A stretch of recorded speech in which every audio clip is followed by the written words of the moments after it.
If there are some cases that parents think their child to them, they didn't accept it. It's not problem, it's not mental disorder, but it's behavior that can be fixed in handling and supporting what they want.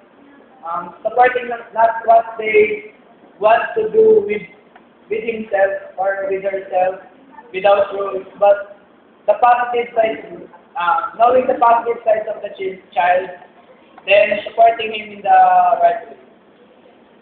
Supporting in the right way. But definitely not tolerating. Yes, ma'am. Kasi nga, ma'am. Because yung irritable is the form of expressing something in physical or behavior. Then, if you're looking at parents are too old enough to know what's right and what's wrong. So, yes, ma'am. There's to know what's the right and wrong. Then they can see what this is too simple to handle.